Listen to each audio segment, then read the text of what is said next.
Welcome to the Casting Across Fly Fishing Podcast. I'm Matthew of castingacross.com, where I explore the quarry and culture of fly fishing.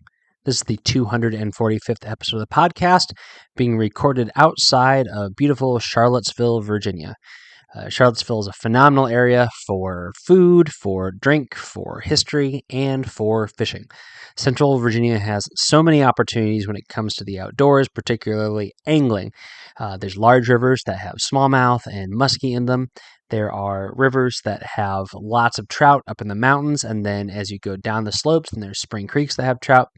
But what I've been doing primarily is I've been on a little family trip for the last few days is fishing for largemouth and ponds. It's what is most accessible to me at this moment, and I'm having a lot of fun doing it, and I'm able to do it with my kids and with my nephews and nieces. And so it's been a lot of fun, and it's gotten me thinking about how I approach fishing for largemouth with a fly rod. And if you started as a bass angler and you picked up fly fishing from that, then you're probably in a really good position to know how to fly fish for bass well. But if you started fly fishing and you then wanted to incorporate fishing for bass or other warm water species into your repertoire, then there may be a few hangups. There may be a few things that you need to get figured out to really be successful. So that's going to be the theme of today's podcast. Really, a couple of ways where you can make some changes to be a better bass angler, to be better prepared to be a bass angler with a fly rod, especially if you're coming from fly fishing for trout. And so I'll talk about some of those transitions and things that might require a little bit of effort and thought and deliberate action on your part if that is a transition that you're making. So there's a lot of ways that we could talk about this. And I would say the most important thing is you need to know how to read water. That's beyond the scope of what I'm going to discuss. This is assuming you know how to read a pond. It's assuming you know how to read a river. And a lot of times, you're going to find fish in the places you find fish. I mean, with the exception of a few species, catfish are going to be in a certain place, but bass are going to be in similar places that you would find trout, especially in moving water. They occupy different environments, slower, warmer water versus faster, colder water as a generalization, but they're going to be in the same spots. They're going to want the more oxygenated water.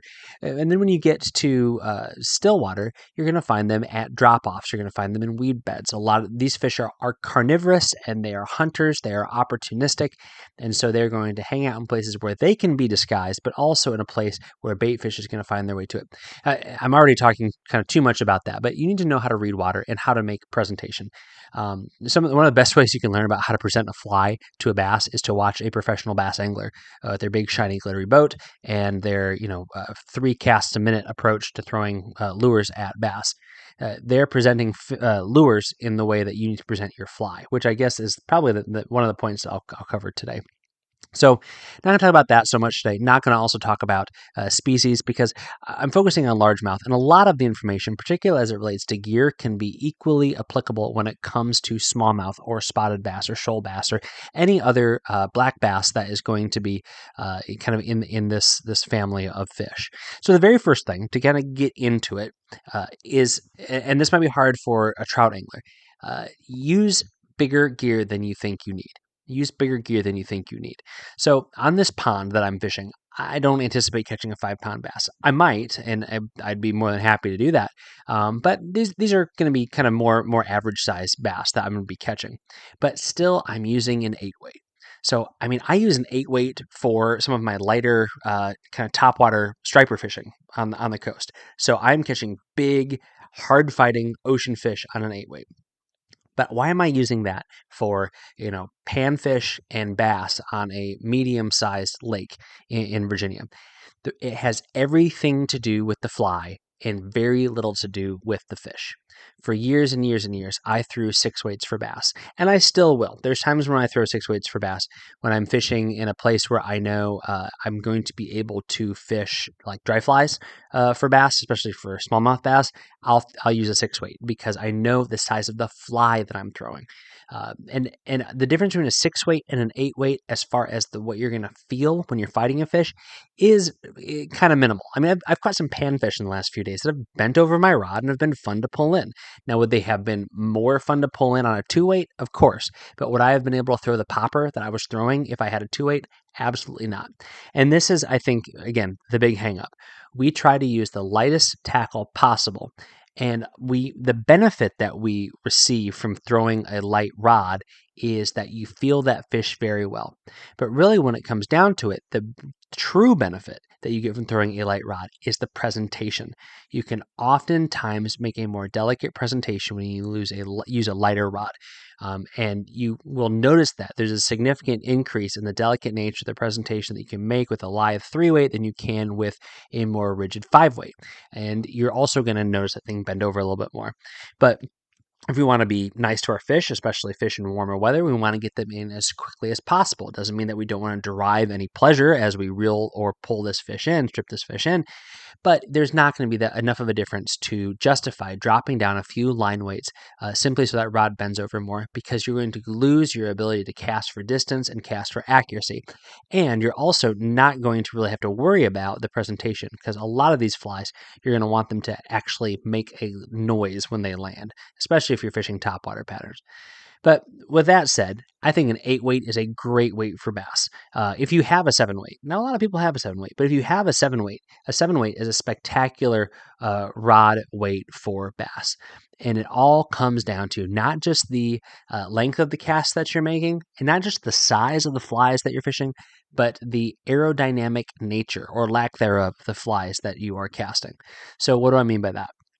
Well, you can have a really large wet streamer that when it comes out of the water, it is streamlined because all those fibers, whether they be natural, synthetic, whether they be feathers or whether they be fur, they are going to be slicked back. So although the thing is heavy, it is not going to really have much wind resistance as it's flying through the air as you're making a cast. But when you're fishing something like a big popper or even a big slider, or if you're fishing a Dahlberg diver, I've been fishing one of those the last few days, a big cupped face deer hair pattern that is not going to have any manipulation because of the water at all. It's a very rigid design. And so when that thing's up in the air, could I throw something of that weight with a 5-weight? Absolutely. Could I throw something of that size with a 5-weight? Of course. But something that is not going to become streamlined as it comes out of the water and is wet is going to be very, very difficult to bomb out at 60 feet from a seated position in a canoe. And you want the casting to be fun. You don't want it to be a chore. There's a lot of casting that you can do, whether for bass or trout or whatever, and it's from a pragmatic standpoint, you can get it done. But you want it to be pleasurable, or you want it to at least be something you don't even notice. And so jumping up to something like an 8-weight is a great thing to do. Now, based upon your flies, this could be that you've been using that 4-weight to fish little poppers and little streamers, and a 6-weight might be a better option. And if you're fishing sinking lines and you're still throwing really large weighted articulated flies for bass, and you've been using the 7-weight, then maybe jumping up to a 9-weight isn't a bad idea. Because once you do get in front of those bigger fish, you're not going to care if it's a 7 versus a 9 or 6 versus an 8. You're going to be happy that you're able to get that fly in front of it.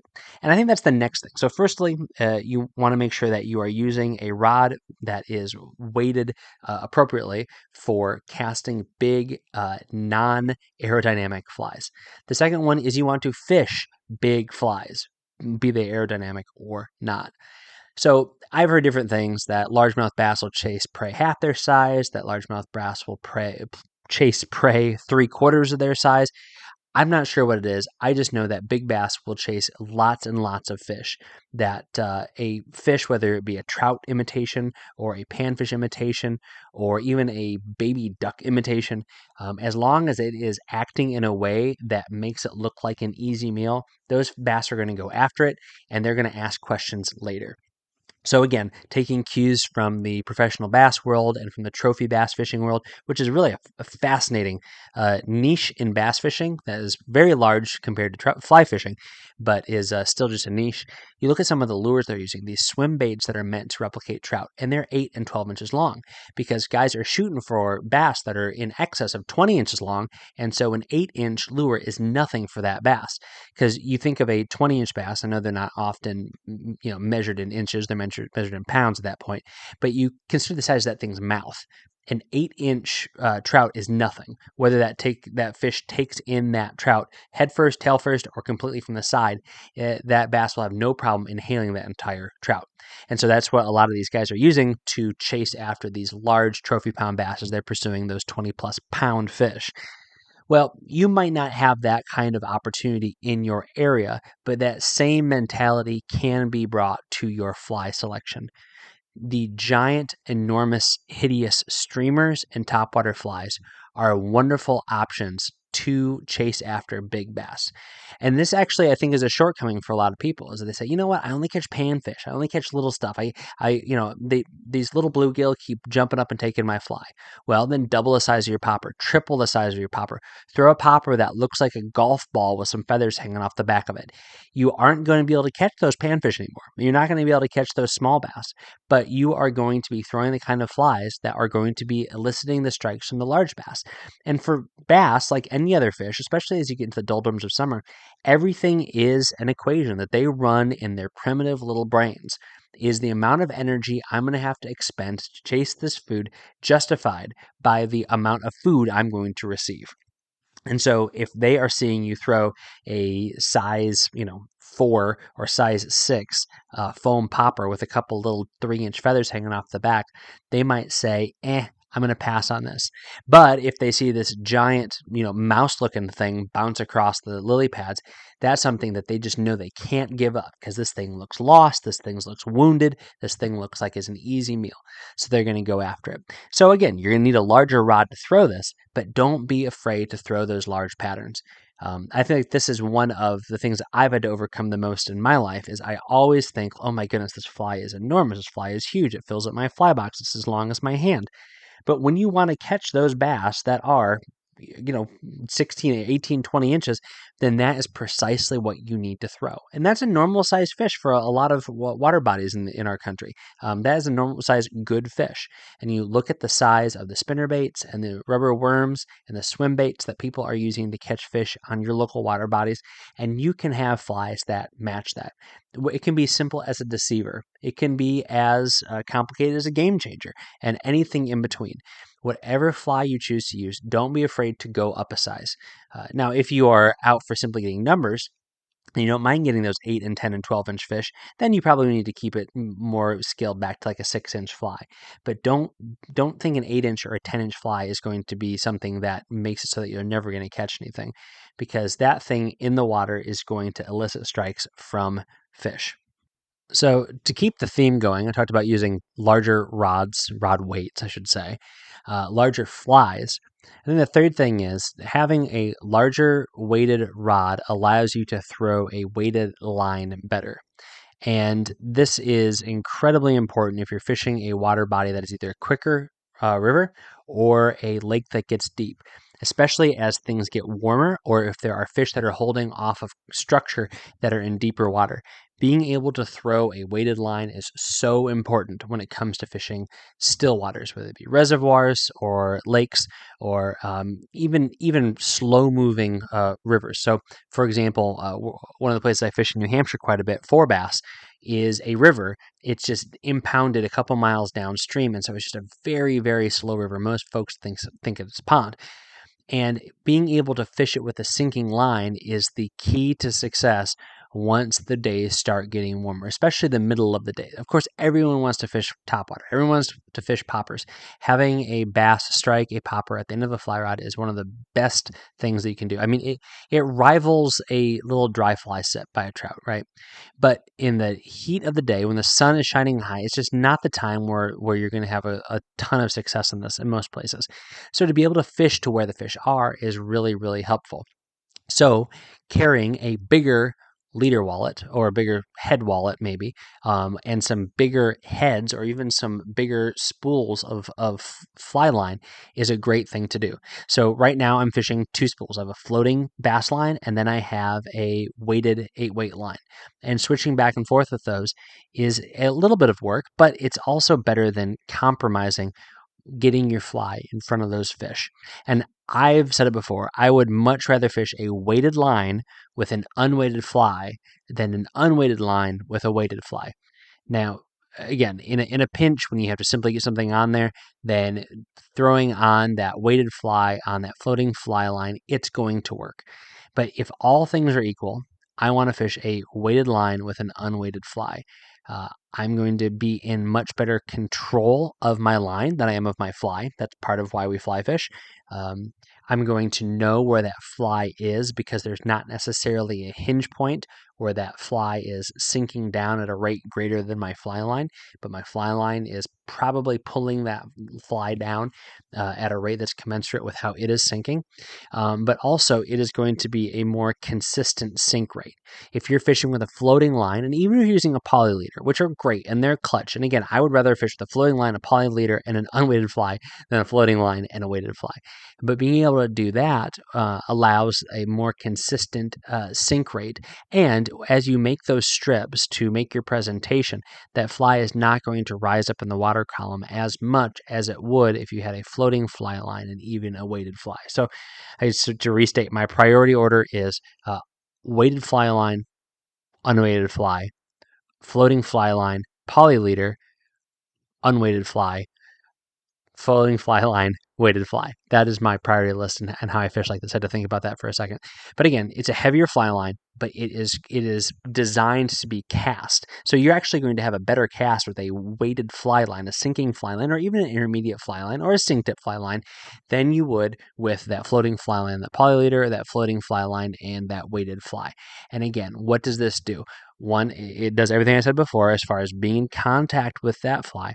But secondly, it is going to make your casts more accurate and give them more distance. And over an entire day, as you're throwing something heavy, whether it be a weighted line on a 6-weight or a weighted line on an 8-weight, having something that casts easier is going to be very, very beneficial because you're going to stay on your game, you're not going to be distracted, and you're not going to be fatigued. So to summarize, bigger rods, heavier weighted, rated rods, bigger flies, and bigger fly lines. We might try to get away with less in fly fishing, especially if you're fishing smaller waters for trout or you're fishing waters that require a very delicate touch for trout. Then that is the way to go. But when you are throwing big flies, because big flies turn into big fish, especially when you're talking about warm water fish, and that's almost the rule. Like with trout, that's kind of it's an option. You catch lots of big fish on little dry flies, lots of big fish on nymphs, lots of big fish on subtle streamers, but you also can catch a lot of fish on big streamers.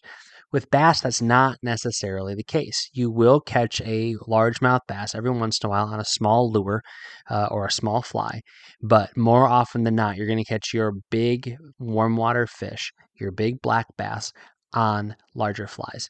And so to fish them effectively, you need a heavier weight rated rod and heavier fly lines. So going bigger really is better for bass, and getting it out of your mind that you need something lightweight, something that's going to double over when you catch a fish. You don't want to overdo it. You don't want to throw something that's scary. That stuff needs to just be pushed out of your mind. You can throw those 8-inch flies. They will catch fish. It's not going to be ridiculous. If there are no fish that are of that size in the lake, then just do what is commensurate to where you're fishing. But this is going to yield a lot of fish. If you've ever wanted to toy around with streamers, then this is the time to do it. And, as you get very comfortable with fishing in this style of fishing with larger flies, with larger gear for bass, and you get that reward of understanding how to fish these things, not necessarily for bass, but just how to manipulate the fly, how to cast the line, how to use that fly rod, then you'll maybe be more comfortable to using heavier gear to go after trout if you want to give streamer fishing a chance. Because again, there's a lot of guys these days who are fishing very large flies for trout using very heavy rods, and it would be an easier transition for them to move over to fishing for bass. But if you are in that traditional 4, 5, 6-weight world, fishing mostly dry flies and nymphs and a few streamers for trout, then it can be a harder jump to fish for bass. But there's so much reward in this. It's not only fun, but it's also another option that's probably more readily available for more people across the country. It's something that's there as the days get warmer and the trout are going to get a little bit stressed out, and maybe you shouldn't even be chasing them.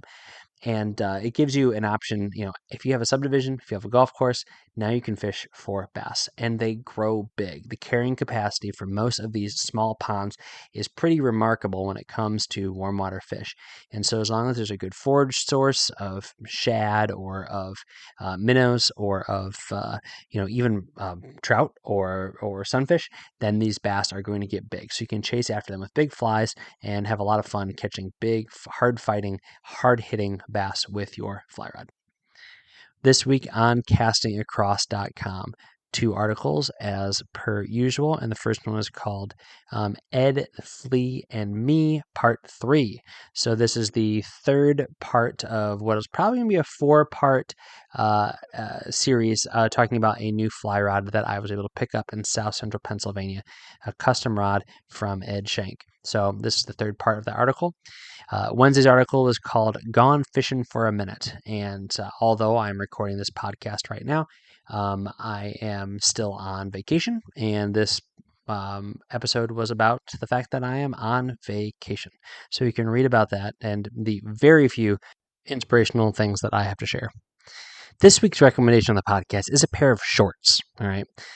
So a good pair of shorts is a very, very good thing to have, especially when it comes to wet wading or hiking or moving around in the woods. So a pair of shorts I have come to really like is from EMS, Eastern Mountain Sports, and they're the Meridian pull-on shorts. So there is no belt loops. And there is they are a relatively short inseam. I think they are something like 7 inches. I'm looking at the listing right now, and they come in like basically yellow, blue, and red. So the primary colors, right? But they're quick dry. They're wicked comfortable. They are antimicrobial. They have UPF properties to them. So they're just great all-around shorts for kicking around as well as wearing outside. I've been hiking in them. I've been fishing in them. And it's just a good pair of shorts. I'm sure you could find something else that is like this, but this is what I found. So I thought I would pass it along. So I'll put a link to the EMS Meridian pull-on shorts. They're drawstring, by the way, no belt loops, in the show notes to this podcast page over at castingacross.com.